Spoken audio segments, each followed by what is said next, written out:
Ever had a moment so utterly devastating, so completely soul-crushing, that it felt like your entire world just imploded in front of a cheering crowd? Because that's exactly what happened to me. And let me tell you, there's a special kind of hell reserved for watching your own public humiliation become the night's main event. But what if that public betrayal, that gut-wrenching moment, was actually the spark you needed to unleash a silent, surgical strike of your own? You know that awful, sickening jolt in your gut, right? That feeling when you step into a room and instantly, chillingly, realize the world just tilted against you? Like when your dog goes absolutely bonkers right before an earthquake, or when your mom uses your full name. That's precisely what hit me the second I walked into the Meridian Grand Ballroom, gripping an overpriced gift like some kind of oblivious idiot. The place just reeked of money. I'm talking massive crystal chandeliers spilling light across marble floors so glossy you could practically see your future, or in my case, your impending doom, reflected in them. It was the kind of over-the-top luxury that screams, "We have too much money and zero common sense." Every single guest looked like they'd been plucked straight from the covers of Forbes or Vogue, depending on whether their cash came from stocks or style. I'd spent weeks, hunting for this necklace. A custom piece from some Italian jeweler whose name I could barely pronounce without coughing. The kind of thing that costs more than a decent car and requires its own dedicated insurance writer. Sarah, my wife, had just casually pointed it out in a magazine at breakfast 6 months ago. A passing comment, you know, but husbands remember. We file that stuff away, and then we chase it down like it's a mission. It took me 20 minutes just to wrap the damn box in silver paper. I write code worth millions, but trying to fold paper around cardboard had me sweating bullets. Still, it didn't look too bad. Tied off with a ribbon that, foot for foot, probably cost more than most people's lunch. I slid through the crowd, nodding vaguely to people I half recognized, expertly dodging air kisses from strangers whose names I'd forgotten seconds after meeting them. But there was this buzz in the air, you could feel it. The kind of tension you get when everyone's in on a joke except you. Conversations would just drop dead when I passed, only to pick back up again in hushed whispers. A sure sign something ugly was brewing. And then the laughter started. Before I even saw it, I heard it. Not the light, tinkling champagne kind, but that cruel, hard laughter that makes your stomach clench. The sound of people absolutely reveling in someone else's wreck. I followed the noise, a sick dread growing in my gut, towards the stage at the front. The one probably meant for speeches about the night's charity cause. And that's when I saw him. Benjamin Cross. 6'2" of smug perfection, down on one knee like the star of some cheap romance flick. Except this wasn't Netflix. This was my life. He had a mic in his hand, his voice booming across the ballroom. "Sarah, will you leave your useless, weak husband and marry me?" The words smashed into me. Useless. Weak. I'd made this man richer just by working in the same damn industry. My patents alone could have covered his last yacht. And weak? Not even close. But the truth didn't matter here, did it? This was a performance. And I was the punchline. The crowd absolutely devoured it. 400 of Manhattan's elite, united in pure, unadulterated delight at my public gutting. Phones came out in a flash. Because why just watch when you can post someone's ruin in glorious 4K? My marriage was about to go viral. And then the blow landed. Sarah, my wife of 7 years. The same woman who asked me that morning if her dress looked okay. The same one I just bought a necklace worth a small fortune. 4. She looked at Cross with a smile I'd never seen. Not her morning coffee smile. Not her wedding day smile. Something sharper, something alive in a way that just absolutely gutted me. "Yes," she said. Clear. Strong. Right into the mic. The ballroom erupted. Applause. Cheers. Whistles like they'd just seen the game-winning touchdown. I stood frozen, holding that shiny gift box, while my wife accepted another man's proposal in front of hundreds of people who thought my destruction was the best show in town. Cross rose, pulled her into a kiss straight out of Hollywood, and the room went wild. Someone shouted. Someone else started a slow clap that turned into a roaring wave of celebration. And me? I just stood there like I'd wandered into the wrong theater, stuck in a nightmare I couldn't walk out of. The easy move, the expected move, would have been to blow up. Hurl the box at Cross's perfect hair. Yell something cutting. Make a scene big enough to ruin their spotlight. That's what everyone wanted. That's what they were waiting for. Nothing delights the wealthy more than seeing someone else break apart right in front of them. But here's the thing about working in tech for 15 years. You learn patience. You learn that payback doesn't come loud or fast. It comes careful, steady, and sharp enough to cut clean. The kind of strike that lands when no one sees it coming. So instead of giving them the meltdown they wanted, the dramatic confrontation they were all secretly recording on their phones, I did something that probably confused the hell out of everyone in that room. I turned around. No shouting, no scene, no thrown objects or dramatic declarations. I just pivoted on my heel like I was leaving a particularly boring board meeting and started walking toward the exit. The gift box stayed firmly in my hands because, damned if I was going to leave behind 3 months' salary worth of Italian craftsmanship for these vultures to pick over. The crowd's energy shifted as I moved. You could feel the confusion rippling through the room like a wave. This wasn't the script they'd expected. Where was the rage? The tears? The public breakdown that would give them something to gossip about for months? I kept walking, past the champagne fountain that probably cost more than most people's annual rent, past the ice sculptures that were already starting to melt under the heat of everyone's anticipation, past the string quartet that had actually stopped playing to watch the drama unfold. My footsteps echoed on the marble, steady, deliberate, completely unbothered. Behind me, I could hear Cross trying to restart the party atmosphere, his voice booming through the microphone about love conquering all and new beginnings.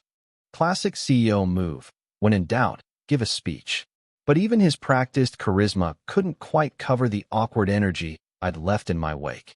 The doorman, a different guy than usual, probably hired special for tonight, opened the massive brass doors for me with a look of professional confusion.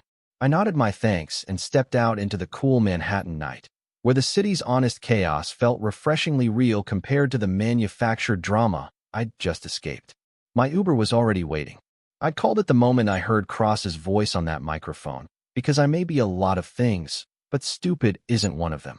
The driver glanced at me in the rearview mirror as I settled into the back seat, probably wondering why someone was leaving such a fancy party so early, still clutching a silver gift box like it contained the secrets of the universe.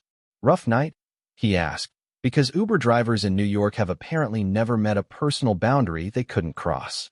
Getting better by the minute, I told him. And I meant it. As we pulled away from the Grand Meridian, I caught a glimpse of the ballroom through the massive windows. The party was back in full swing.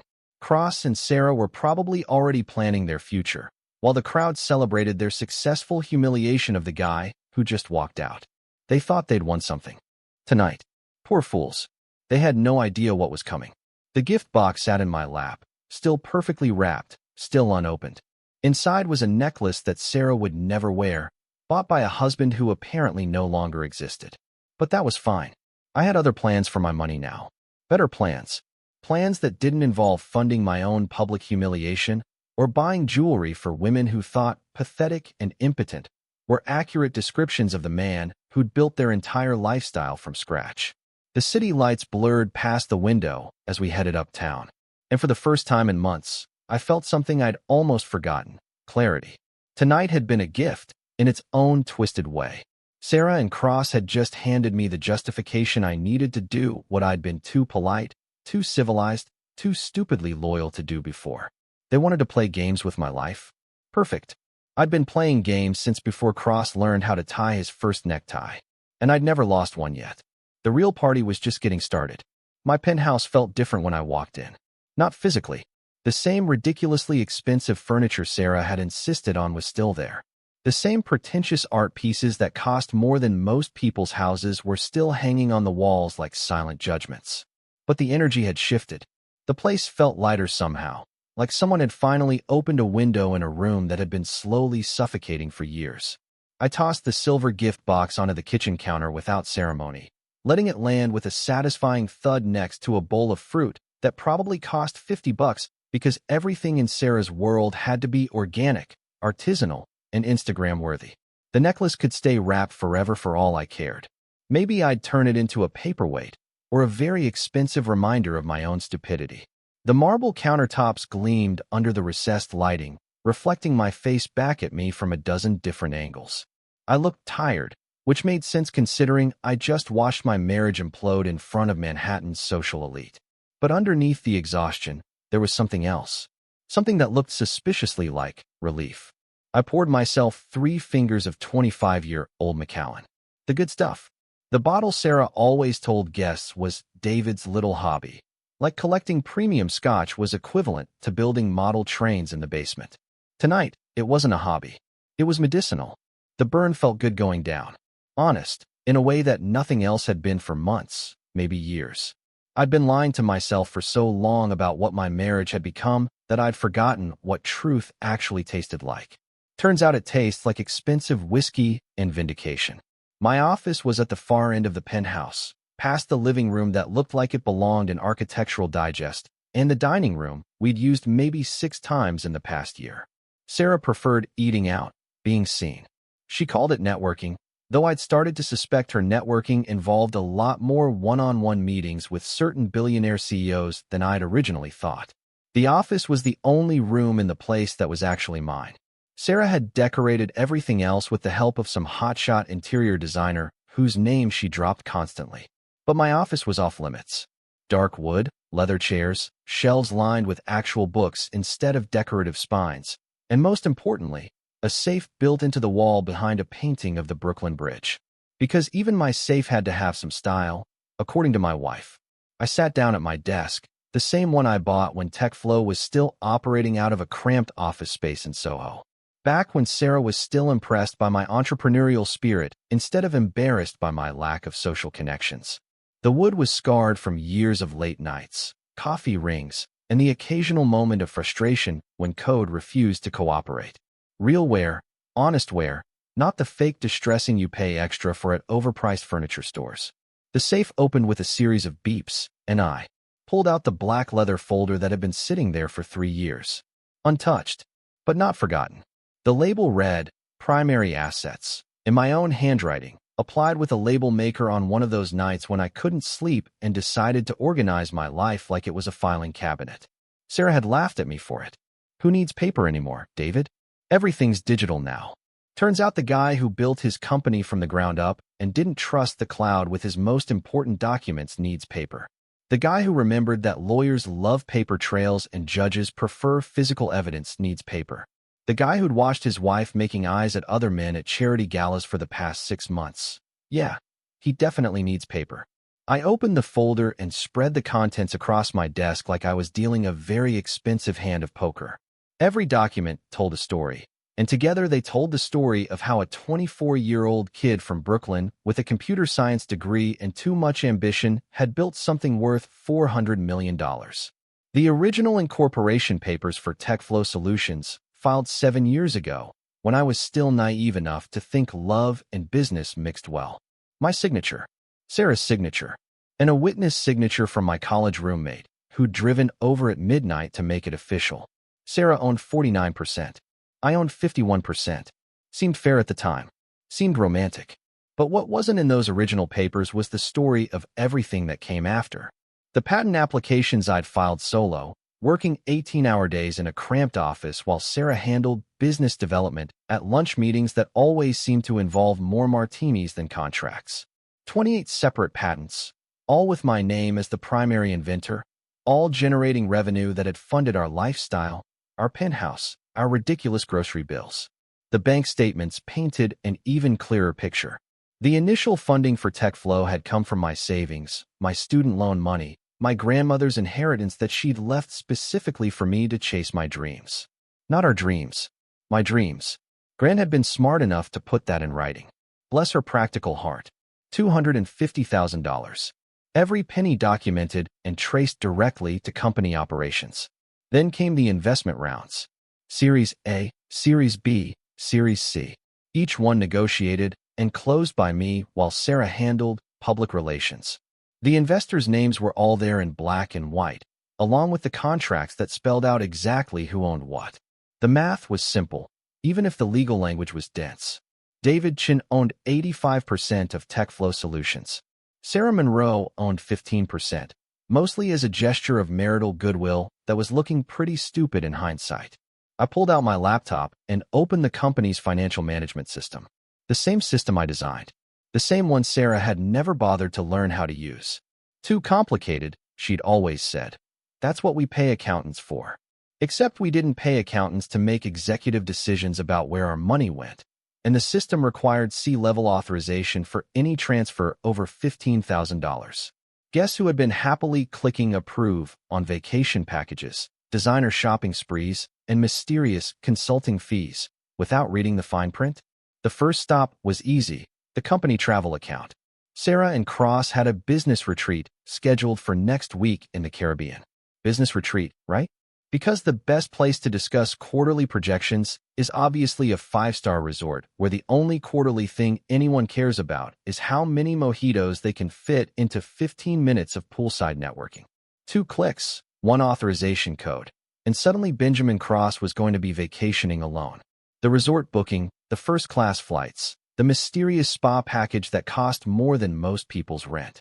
All of it canceled with the cold efficiency that only comes from truly excellent software design. Next up, tonight's party. The little humiliation spectacular at the Grand Meridian hadn't been cheap.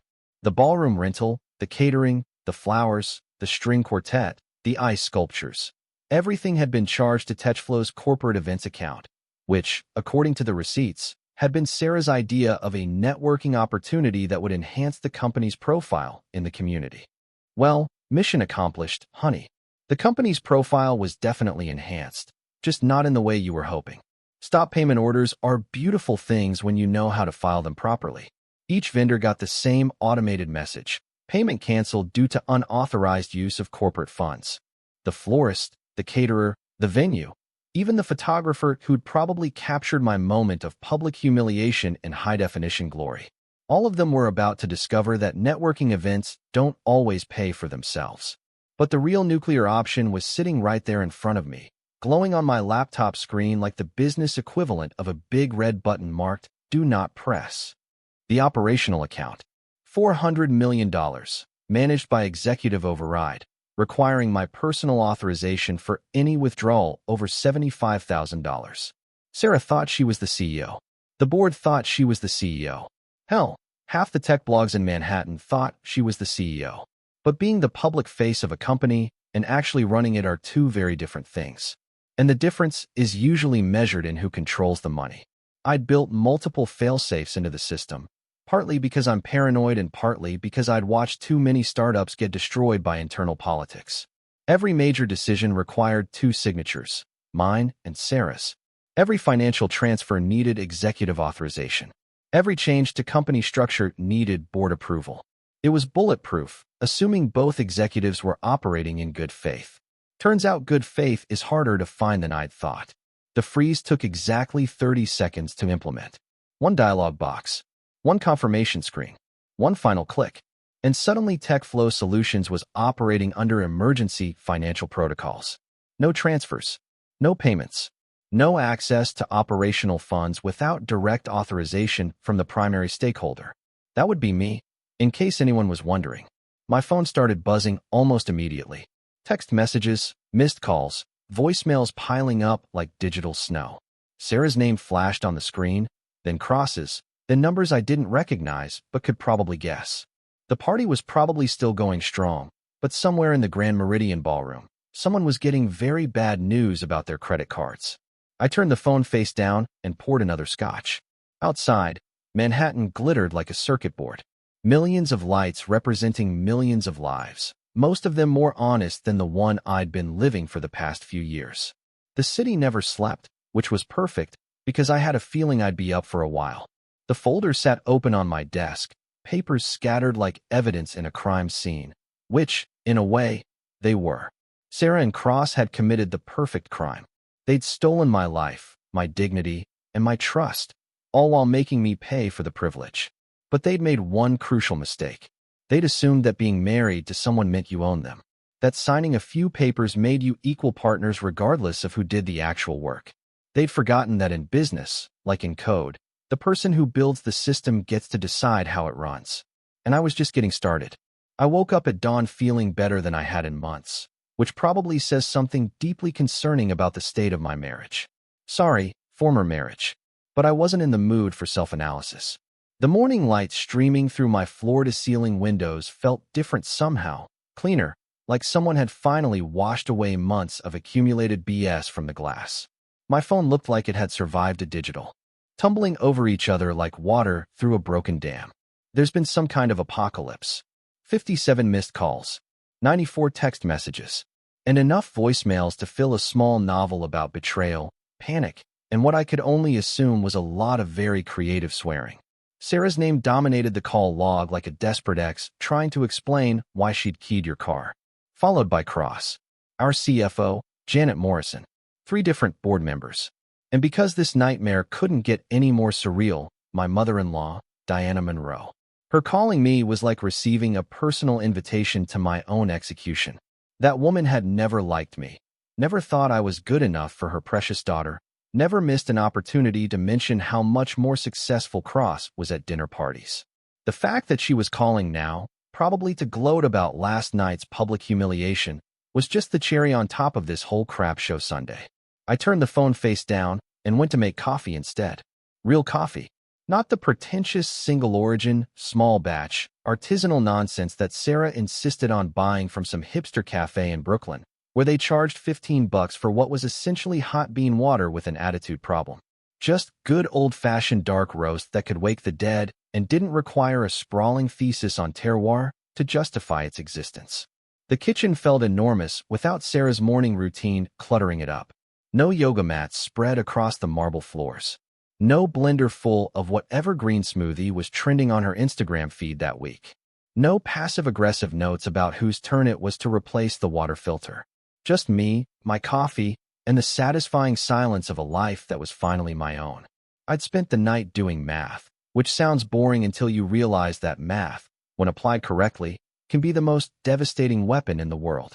Sarah thought she destroyed me last night, but she'd actually just handed me the justification I needed to use every legal tool in my considerable arsenal. The numbers didn't lie.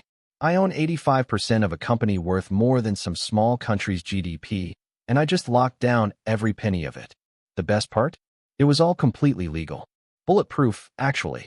I'd learned a long time ago that the difference between revenge and justice is usually just a matter of paperwork.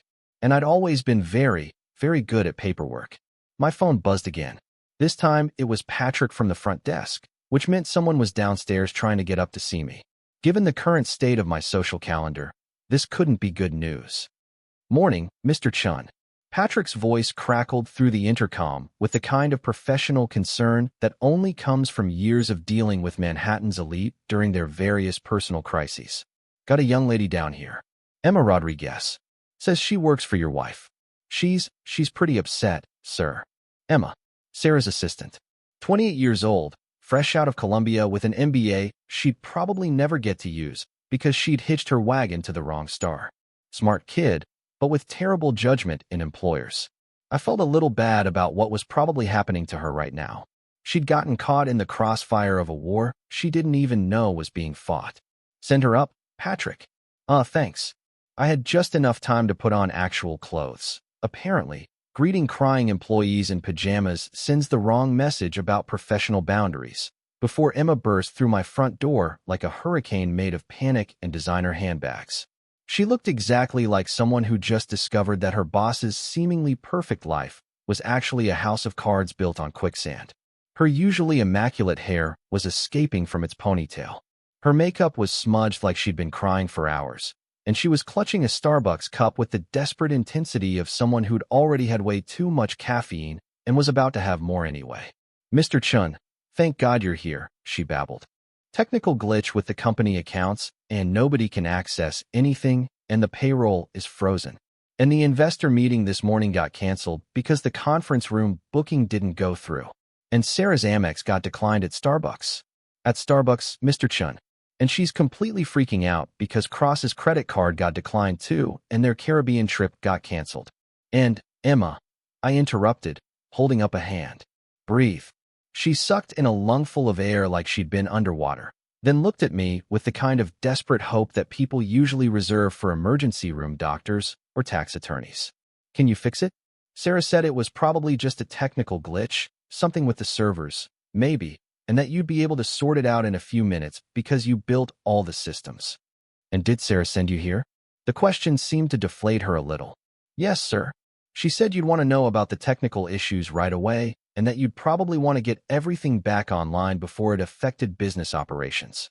Technical issues. That was rich. Sarah thought this was a bug in the system instead of a feature working exactly as designed.